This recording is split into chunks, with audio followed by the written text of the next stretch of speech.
Bienvenidos a todos a otro Legal News. Hoy tengo el gusto inmenso de estar junto a Emilio Cornejo Costas, Martín Caranta y Julián Ortiz, los tres de la firma Lisicki Litvin.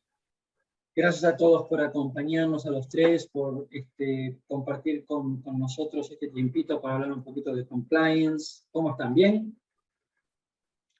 Muy bien, Augusto. Bueno, gracias a vos por la invitación para participar en Legal News. Siempre es un placer acompañarte, a vos y a la audiencia. Así que muchas gracias. Excelente, Martín, gracias. Bueno, a ver, este encuentro tiene que ver con un artículo que ustedes publicaron que es intitulado, ¿no?, Las claves del compliance en el contexto argentino. Y esto del contexto argentino es como que despertó interés y es lo que motiva que hoy estemos de ir conversando. Con lo cual, algo no muy frecuente en este formato de Legal News, que es tener tres entrevistados. Vamos a ir por orden, por lo cual voy a comenzar por Martín Caranta.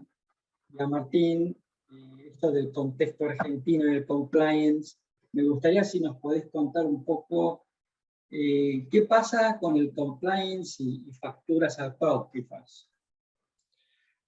Bueno, el tema del contexto argentino justamente se caracteriza por dos cuestiones, ¿no? O sea, como país nos caracterizamos primero por una efervescencia normativa que otros países no tienen. Si hay una proliferación de normas, actualización, sustitución, además de las interpretaciones que se van dando, ¿sí?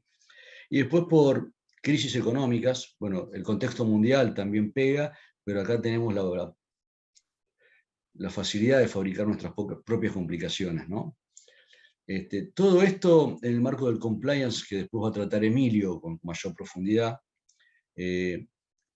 tiene un golpe desde lo fiscal para los contribuyentes que viene de la mano de lo que son las facturas apócrifas, ¿sí? Ahora, si yo tengo que responderte la pregunta de qué son las facturas apócrifas, te tengo que decir que no hay ley que lo diga, ¿sí? No hay ningún decreto reglamentario que lo defina. Lo que hay es una creación de parte de la AFIP y a través de una norma de uso interno que se llama Instrucción General, ¿sí?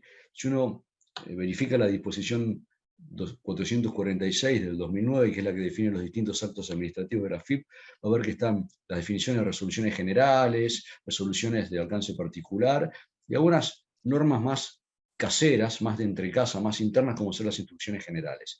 Ahí la AFIP viene definiendo desde el año 97, a través de distintas instrucciones, actualmente la vigente es la 1041 del 2019, define que son las facturas apócrifas, ¿sí? Julián lo va a explicar con mayor detalle después, pero fíjate vos la falta de seguridad jurídica, ¿sí?, donde estamos hablando de algo que no tiene una definición legal y que tiene implicancias trascendentales, como ser el reclamo de impuestos, la posibilidad de reclamo de impuestos por parte de la AFIP, incluso la posibilidad de una persecución penal, ¿sí? Todo esto pone a los contribuyentes en una situación de incertidumbre, como mínimo, ¿sí? Y te cuento un poquito más, estas instrucciones vienen dando lugar a una metodología de trabajo de parte de AFIP, una vez que detecta sujetos que son calificados como para entrar a la base APOC, ¿sí?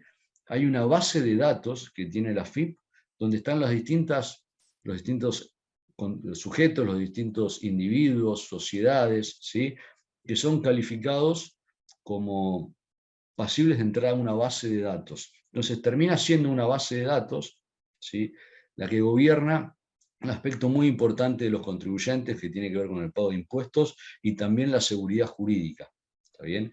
Y lo peor es que cuando un sujeto entra en la base APOC, porque la AFIP lo decide, no hay un acto administrativo, o sea, no hay una decisión fundada en los hechos, en derecho, motivada, con un funcionario que pone la firma, que dé lugar a la otra parte a, primero, una resolución que permita ser oído, ¿sí?, ofrecer prueba, ¿sí?, ofrecer y producir prueba. Entonces, esto no es menor, ¿sí? Esto viene ya de mucho tiempo. La AFIP se ha envalentonado con la aplicación de esta figura a partir del año 2003, con un caso de corte que tiene que ver con un fallo que es Red Hotelera Iberoamericana, donde se reclamaba impuestos por facturas apócrifas y la AFIP lo convalidó, se reclamaba el impuesto a las salidas no documentadas. Y después, por ejemplo, la reforma fiscal del 2017, de la ley 27430, incluyó en lo que es el impuesto a las salidas no documentadas la palabra de facturas apócrifas, pero seguimos Ahora, estando huérfanos de definición. acá, Martín, te interrumpo antes de pasar a Julián, ¿no? Cuando uno habla de facturas apócrifas, a mí me viene a la cabeza inmediatamente el caso de Skanska, ¿no? Ahora, hoy con el tema de la factura electrónica, que tengo entendido que una parte importante de la economía argentina hoy transacciona con facturas electrónicas. Digamos, factura apócrifa ahí me lleva a factura en instrumento papel. Ahora, ¿voy a ver factura apócrifa electrónica o cómo estamos ahí? Sí, Augusto, sí. A ver, lo que la FIP piensa de todos los contribuyentes que ponen la base APOC, que son sujetos que han sido creados con la mera intención de simular operaciones, ¿sí? Pero ¿qué se da en la práctica? Y qué se daba también en la época de papel, ¿sí? Y acá vamos un poco al contexto argentino que vos nos traías a colación al inicio. Hay crisis económicas, ¿sí? Hay sujetos que tienen alguna precarización en lo que es el ejercicio de su actividad comercial o de prestación de servicios, ¿sí? Y se caen del sistema producto de la crisis. Entonces, para la FIP, sea en papel o sea en factura electrónica, estos sujetos que realmente realizaron operaciones ciertas, ¿sí? Entran en la base APOC porque o no pagaron impuestos, o porque hay empleo que no está registrado, o sea, porque la FIP ve de alguna manera, no muy profunda, porque es decir, los procedimientos no tienen un grado de profundidad que nos deje tranquilos a nosotros que estamos del otro lado y defendiendo a los contribuyentes, pero esto es más allá de sea en forma papel o en forma electrónica, ¿sí? Okay. La factura electrónica debería alejar un poquito la posibilidad de la apocrificidad por el hecho de que es rastreable la IP, donde se Claro. metió la factura, ¿sí? Pero todo eso que debería ser, no sucede en la práctica, o en muy pocos casos sucede un análisis tan profundo. Y cuando sucede, más bien sucede porque hay una acción penal sobre aquel sujeto que usó la factura apócrifa. Ok. Es decir, que si te entiendo, una vez que entraste a esa suerte como de lista o base de datos, es como que es muy difícil salir. ¿Puede ser? Sí, sí, es Ok. así. Es Bien. muy difícil. Incluso se han hecho acciones judiciales, por ejemplo, amparos, ¿sí? Y la justicia no siempre convalidó la posibilidad de salir. ¿Por qué? Y porque primero hay una cuestión procesal que ha dicho, bueno, el contribuyente debería haber seguido el procedimiento que marca la ley de procedimiento fiscal, ¿sí?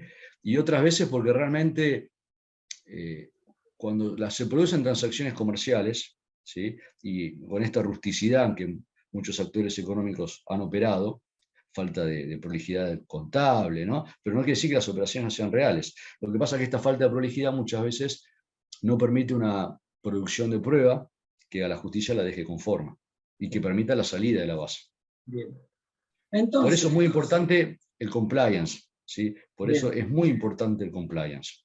Ahí vamos, ahí vamos, hacia ahí vamos. Me parece, pero bien, muy buena la descripción de los riesgos que implica esto de la factura apócrifa. Y entonces, Julián, ¿qué nos podés contar respecto de la posición de la FIP en estos temas? Bueno, buenas tardes, Augusto, gracias. Bueno, muy completo Martín también. Continuando con lo que él venía señalando, se puede agregar que, bueno, AFIP, como sabemos, en el uso de las facultades que le confiere el plexo normativo, realiza controles a fin de detectar posibles incumplimientos al pago de tributos. Una de las operatorias que lleva a cabo es la de investigar a proveedores con los que ciertos contribuyentes operan y de quienes reciben facturas o documentos equivalentes. En el caso de detectar ciertos indicios que evidenciarían que las operaciones de compraventa o la prestación de servicios registradas con estos no se habrían realizado o que habrían sido realizadas por sujetos que no fueron los emisores de la factura, el organismo impugna el crédito fiscal computado en la declaración jurada de IVA y el gasto en las declaraciones juradas del impuesto a las ganancias, así como también, como señalaba Martín, reclama el pago de las áreas no documentadas en los términos del artículo 40 de la Ley de Ganancias. En el marco de esos operativos, la AFIP, como también señalaba Martín, dictó la instrucción general, la primera la 1 del 2017, y también trascendió la instrucción interna, la 1041 del 2019, que señaló, en la que fijó ciertos elementos a analizar por parte de los inspectores, de los agentes fiscales, a fin de determinar la posible emisión de facturas apócrifas. Dentro de estos elementos que se analizan o que recaban los inspectores, se destacan, por ejemplo, lo que es la capacidad económica y operativa del proveedor, es decir, que tenga efectivamente, como se dice vulgarmente, espalda para realizar la operación concertada. Otro de los elementos que destacan como un indicio de apocrificidad es no poder localizar a los emisores de las facturas en el domicilio que consta en ese instrumento.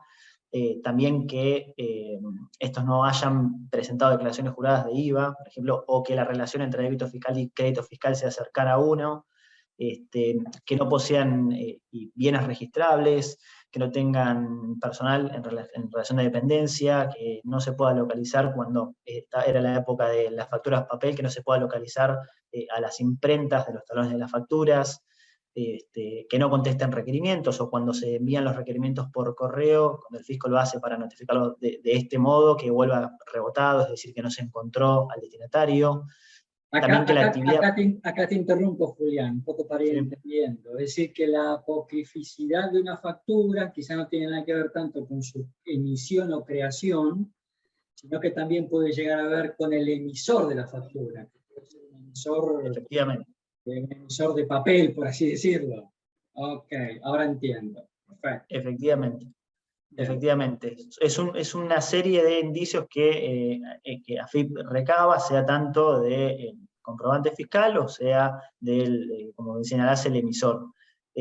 Otra de las cosas que también analizan es que la actividad o el concepto que incluye la factura se conliga con la actividad que el emisor tiene declarada ante AFIP como la actividad principal, porque si factura por un servicio, por la compraventa de un bien y se dedica a algo que no guarda ninguna relación, es una alarma para el fisco, que se trataría de algo ficto, que no sería real lo que se estaría registrando. En estos casos, AFIP, como también señalaba Martín, incluye a estos proveedores dentro de esa base electrónica del propio organismo, conocido como la base APOC. Y bueno, en virtud, para cerrar la pregunta, el desafío del contribuyente es poder detectar si alguno de los proveedores con los que opera o operará, o que decide operar a futuro, incurren algunas de estas inconsistencias a fines de evitar un reclamo por parte de AFIP por considerar que las operaciones celebradas con estos no habrían sido reales, y por esto se propone un mecanismo de compliance. Entonces acá me dejas picando para que le haga la pregunta a Emilio, ¿no? Es decir, nosotros tenemos identificado compliance quizás con vínculos con el Estado, etcétera, etcétera, ¿no? Grandes contratos. Pero pareciera ser que por lo que estamos escuchando, el compliance también estaría vinculado a los temas de facturas apócrifas. Emilio. ¿Cómo estás, Augusto? Muchas gracias. También aprovecho para saludarte, a vos, a tu audiencia, y agradecerte estos diálogos que siempre son muy productivos, ¿no? Mirá, la verdad, Augusto, el compliance en la Argentina se lo identifica mucho con un programa de compliance, un programa de integridad, a partir de la sanción de la ley de responsabilidad penal de las personas jurídicas, donde trata de prevenir riesgos de corrupción a través de un programa que tiene determinados elementos, ¿no? Un código de integridad, un código de ética, un oficial de cumplimiento, algunos mecanismos y procedimientos en lugares sensibles de la empresa y demás. Pero el compliance me parece que, o lo vemos nosotros como algo mucho más amplio que lo que es un programa de integridad para prevenir solamente riesgos de corrupción. Yo te puedo dar una definición bastante conceptual de lo que es un compliance y después contarte por qué nosotros creemos que en la Argentina, el contexto actual, el compliance tiene que ser más amplio, o los riesgos a los que está sometido una empresa son muchos más amplios de lo que uno se imagina, y mucho más graves por ahí de lo que uno se imagina, y por eso incluimos también esta problemática, ¿no?, de las facturas APOC, entre otros problemas que pueden tener las empresas relacionados con tributario. Entonces, si yo te tengo que definir un poco el compliance, es un conjunto de medidas o procedimientos adoptados por la empresa para controlar dentro de lo exigible los peligros que derivan de la actividad que tiene la empresa, pero también los peligros que derivan de infringir el ordenamiento jurídico. Y como dijo Martín, en la Argentina la cantidad de normativa que tenemos y la cantidad de fiscalizaciones, por decirlo de una manera, de los distintos organismos, obligan a las empresas también a prevenir esos riesgos de infracciones normativas relacionados con la FIP, con la UIF, con el Banco Central. ¿Por qué? Porque atrás de todo eso está latente la responsabilidad penal de los directores y la responsabilidad penal de la empresa. Entonces, cuando uno va a los problemas penal tributario, y por qué decimos el compliance también tiene que focalizarse y tratar de prevenir riesgos tributarios, porque cuando vamos a las causas penales, vemos que siempre los imputados son las empresas y los directores, y un porcentaje muy alto de causas penales tiene que ver con esto de facturas APOC, pero no de facturas APOC relacionado con, porque uno dice, no, bueno, facturas APOC, bueno, la empresa tiene que controlar de no contratar con proveedores APOC. Pero lo que pasa mucho en la Argentina por esta informalidad es que a veces uno actúa de buena fe, contrata un servicio y terminan dándote una factura que en 2 o 3 años después es considerada APOC por la FIP, cuando el servicio se prestó, el proveedor existió, y vos tenés que dar respuesta a un juez penal tratando de explicarle, che, no, yo no evadí, yo no traté de no pagar un impuesto, el proveedor existió, el servicio existió. Entonces, entre otros riesgos que uno tiene que tratar de controlar de la empresa, uno de los más importantes es el riesgo tributario y sobre todo el riesgo de facturas APOC, de incluir en tu contabilidad facturas APOC, o por lo menos preconstituir la prueba para el día de mañana decir, yo actué de buena fe. ¿Se entiende un poco la óptica que le damos al compliance tributario, ¿no? Se entiende perfectamente, y te digo que lo padezco a diario, porque yo que soy proveedor de grandes corporaciones, cuando tengo que emitir una factura, así sea de 1.000 pesos, completar esos formularios es un calvario, pero bueno, es cuestión, es el compliance. Y escúchame, Julián, un poco en línea con lo que venía comentando Emilio y programas de integridad, ¿cómo entendés vos que puede aplicarse esto precisamente al ámbito tributario, que es lo que marcaba Emilio? Bueno, el compliance aplicado específicamente al ámbito tributario tiene que enfocarse en prever ciertas circunstancias, las que mencionábamos anteriormente, y despertar alarmas frente a situaciones que pueden conducir a que el organismo considere apócrifas las facturas emitidas por determinados proveedores y que de ese modo impugne las declaraciones juradas de IVA y ganancias. Un mecanismo de compliance enfocado específicamente en el ámbito tributario para esta situación que es tan común en Argentina, debería consistir en una herramienta que permita al contribuyente tomar decisiones sobre una base de información suficiente. De este modo, un mecanismo de este tipo permite contar con un análisis de riesgo, con un muestreo, por ejemplo, de diferentes niveles de litigiosidad o de contingencia tributaria penal a la que puede verse sometido, y de este modo decidir qué alternativa es la más conveniente para su empresa y qué riesgo desea asumir.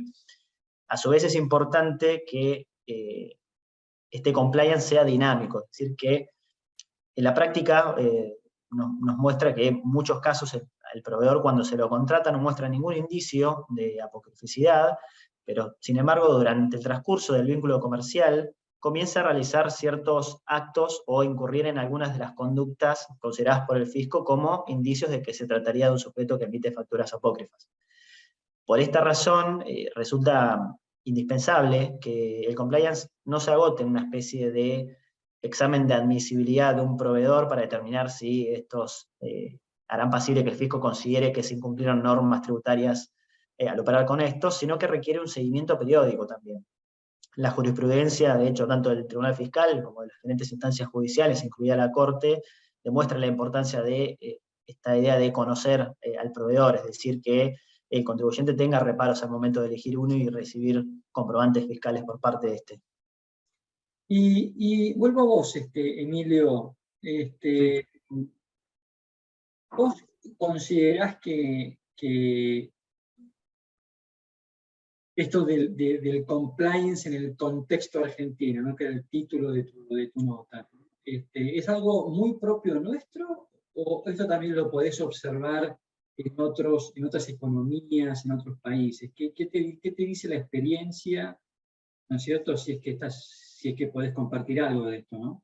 Sí, sí, yo creo que en términos generales y conceptuales no, es una cuestión que atañe a todos los países, ¿no? En algunos países se habla de compliance fiscal, compliance tributario. Lo que sí creo puntualmente que la problemática de facturas APOC, que es lo más importante hoy en términos de causas penales y responsabilidad penal de la empresa, por eso el compliance actúa como una especie de neutralización de esos riesgos y eventualmente como defensa para probar un poco la buena diligencia.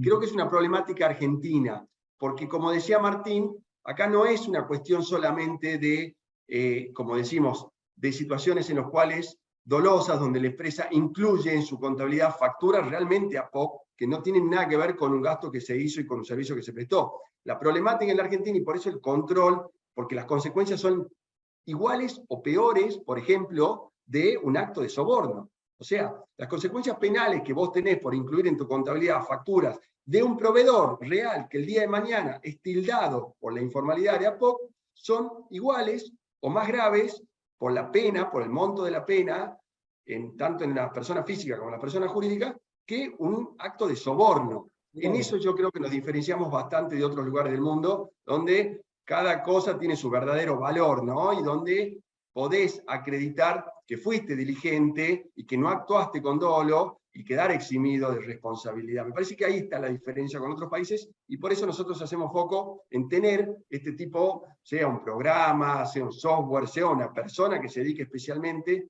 a recabar todos estos datos necesarios para el día de mañana, mostrar por qué determinada operación fue real.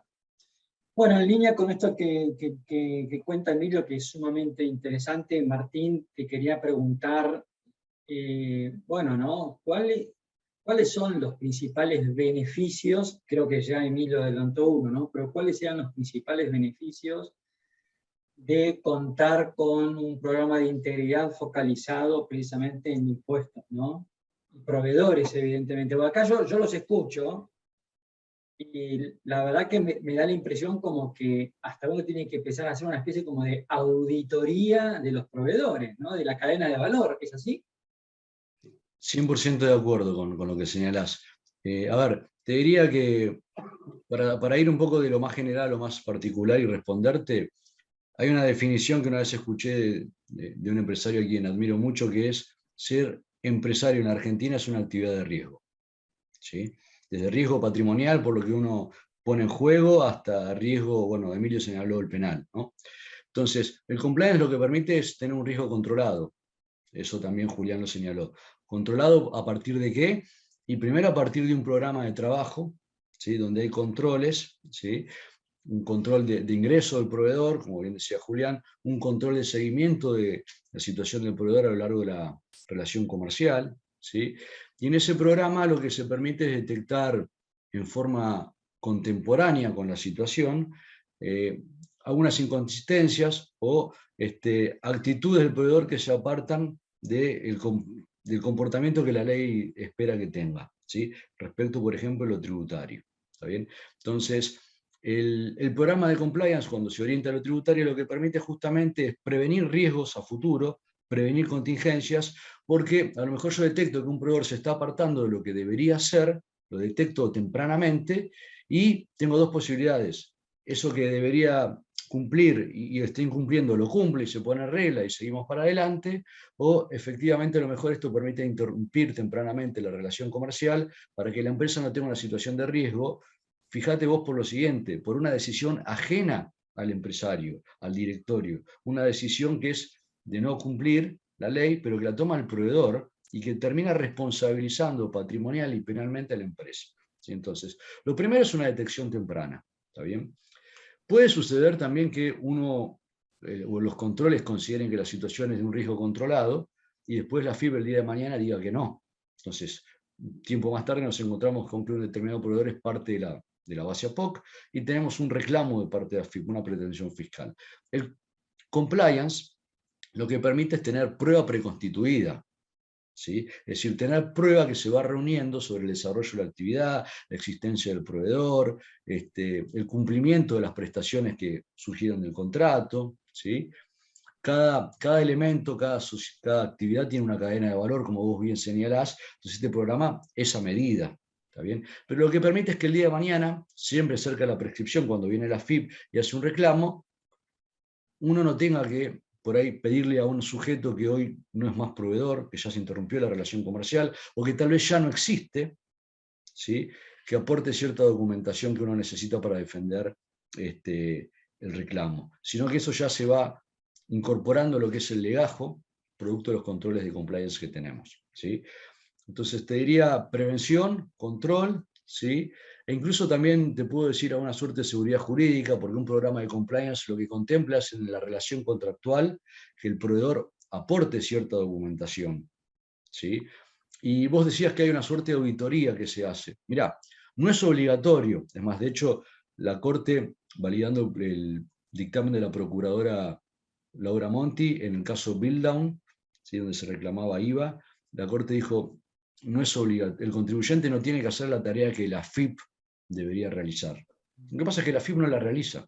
Claro. ¿Sí? La FIP le permite a un sujeto que emita facturas y después dice que son por operaciones falsas. Entonces la FIP no hay duda de que es parte del problema, ¿sí? Entonces lo que la FIP no hace, el empresario que tiene que tener un riesgo controlado, está en cierta forma obligado a hacerlo. Por ahí no es necesario, pero es conveniente para una tranquilidad, ¿sí? Y acá en esto de los beneficios, obviamente hay que manejar muy bien la ecuación de costos, ¿no? Por eso destaco de tu pregunta cuando vos hacías referencia a la cadena de valor. Lo que se debe hacer es analizar la cadena de valor de cada actividad, y en esa cadena de valor hay proveedores que son muy principales, ¿sí?, y que justamente muchas veces tienen un riesgo muy importante producto de la informalidad propia de la actividad. A ver, te puedo hablar de transporte, te puedo hablar de empresas de seguridad, empresas de limpieza, ¿sí?, ciertos servicios de publicidad, por ejemplo, ¿sí? Entonces, son todas cuestiones que hay que atender tempranamente para evitar contingencias o, digamos, dolores de cabeza.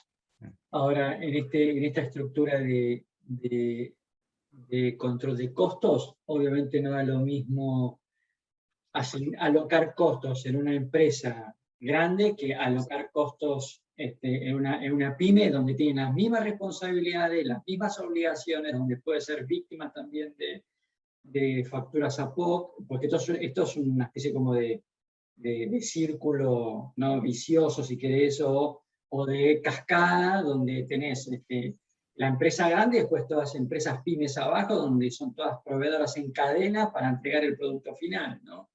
Y la verdad que no Ahí te todos agrego tienen la algo. estructura de costos. Ahí un poco complementando lo que dice Martín, como vos decís, Augusto, también es importante, uno no puede hacer auditoría a todos sus proveedores, como vos decís, no tiene tiempo. Nosotros tenemos un software para, digamos, para que sea todo más sencillo, y por supuesto lo más importante es abocarte, como dice Martín, a los proveedores de riesgo. Uno sabe más o menos dónde está el verdadero riesgo, y a los proveedores de mayor envergadura, ¿no? También teniendo en cuenta los montos de la ley penal tributaria, no vas a estar pidiendo no vas a estar haciendo el mismo control due diligence tercero, que te exige también esto que yo te comentaba, la ley de responsabilidad penal de la persona jurídica, que te exige controlar a tus terceros. No va a ser el mismo control que le vas a hacer a un proveedor de 2.000 pesos que a un proveedor de 100 millones de pesos, y tampoco va a ser el mismo que le vas a hacer a una empresa internacional que el que le vas a hacer a una empresa de transporte, algo. Bueno, no me gusta el nombre de la actividad, pero la verdad que uno, por estadística, puede decir, hay ciertos rubros que tienen más riesgos. Y volviendo a lo que es, verás que yo tengo muy presente todo el rato la ley de responsabilidad penal. La ley penal tributaria también, tenés un artículo en donde el legislador le dice al juez, che, a la hora de evaluar la responsabilidad de la empresa y de los directores, vas a tener que tener en cuenta si tenía procedimientos, reglas, a los efectos de controlar sus riesgos. ¿Por qué? Porque el delito, casi todos los delitos, este tipo de delitos que hablamos, son dolosos, ardidosos.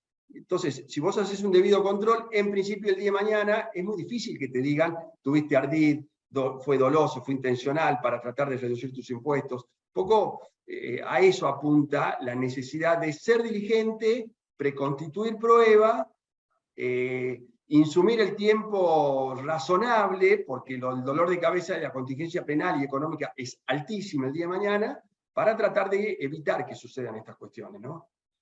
Perfecto. Bueno, Emilio, Martín, Julián, les agradecemos muchísimo que nos hayan acompañado, que nos hayan abierto un poquito las puertas del estudio para charlar de estos temas. La verdad que siempre es un placer conversar con ustedes, así que los esperamos en un próximo Liga News. Muy agradecido a nosotros, Augusto, un placer como siempre. Hasta la próxima. Muchas gracias, Augusto, un placer. Gracias, hasta la próxima.